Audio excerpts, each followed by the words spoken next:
Okay, another thing is nutritionists, and I loved hearing that we have someone here who is specialist in nutritionists. I worked for a nutritionist many years ago, and I've learned that not all nutritionists are alike. Has anyone been to a nutritionist? Yes? You really want to do your homework with them. You really want to ask a lot of questions. Do your research. Find out, do they want you having all the starches? Are they going to take all your carbs away? I had a chiropractor go, Elizabeth, you're afraid of carbs. I'm like, yes I am. I can't have them. They're going to stick to my body. No, you got to have carbs. Their carbs are good. If you don't have carbs, you're losing a lot of that energy. Protein is not your energy. Protein is your bodybuilder, your muscle builder. You know, you have protein after you work out to build up the muscle. Proteins in the mornings, yes, but that's repair system. We need the energy. So have that half a banana in the morning and get that carbs in you, but don't be afraid of them. Just learn what good carbs are versus the bad carbs. Okay, I have a sister-in-law to give proof, or give point, I should say, on checking with the nutritionist and what they're telling you and the doctors. Anyone here of a Daniel fast? Anyone? Anyone? I'm on one. That's why I can't eat your meal here today.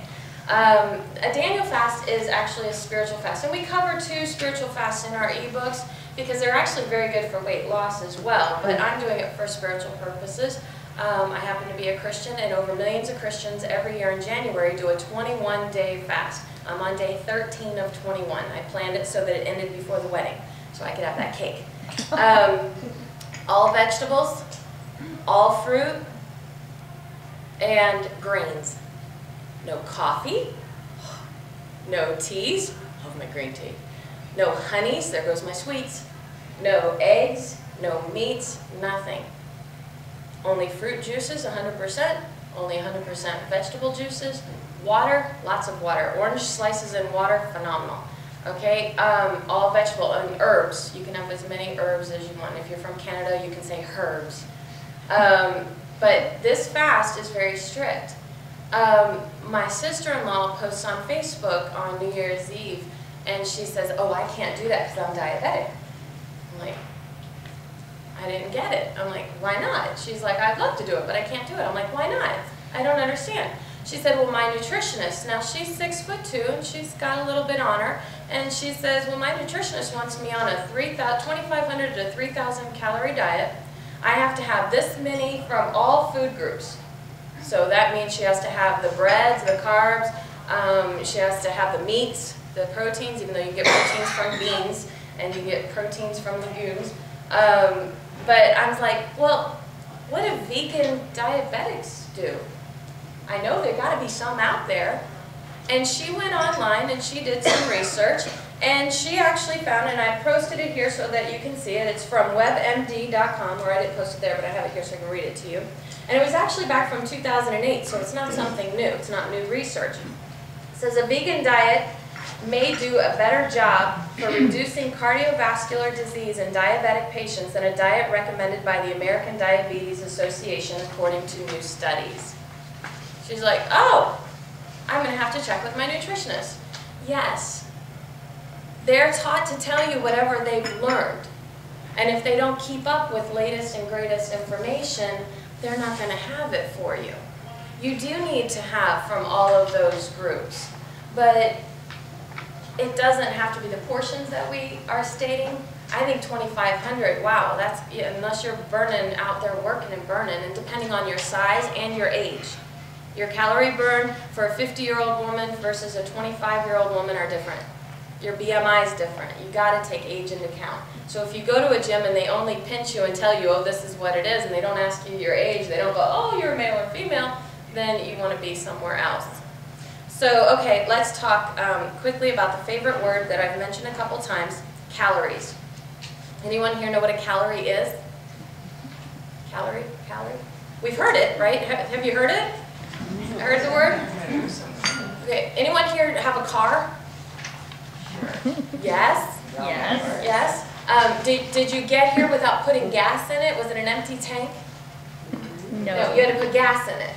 Calories is like your gas. Calories are actual measurement of energy.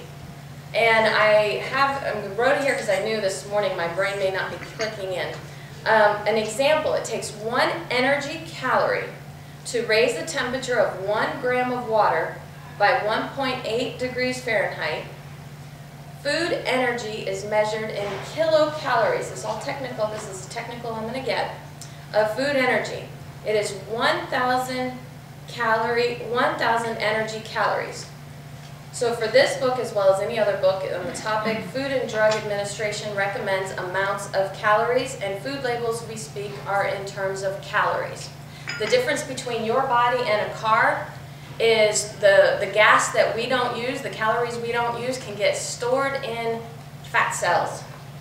And I heard we have plastic surgeons. Do you do liposuction? Okay.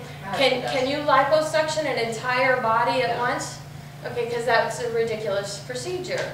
And there's some areas where there's fat that you can't liposuction. Exactly. And what happens if someone liposuctions this area and they don't go on a good diet, they go back to their habits, and their body is storing fat? Does it just fall out, or does it replace itself elsewhere? I'm going to take 1 second and That's okay. clarify a very common misconception, because liposuction is actually not a weight loss tool. Thank you. It works most effectively in areas that are diet and exercise resistant. So on women, that's the abdomen, the flanks, and the saddlebags. And so the smart consumer who's looking for liposuction is someone who has been working on that weight for a while. It is a reasonable body weight, but has these trouble spots. Exactly. So when that area is liposuction, those fat cells are removed, they are gone, they are not going to regain weight. But if the person then goes on to gain weight, they are going to gain weight elsewhere.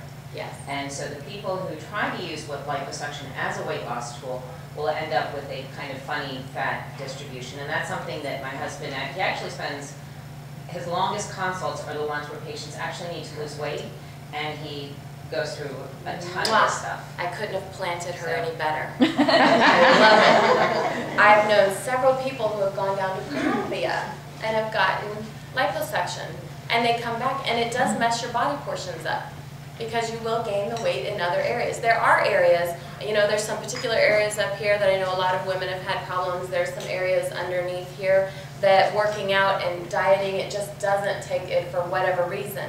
So liposuction has its place, but it's not a weight loss, get started, let's go and take it off tool.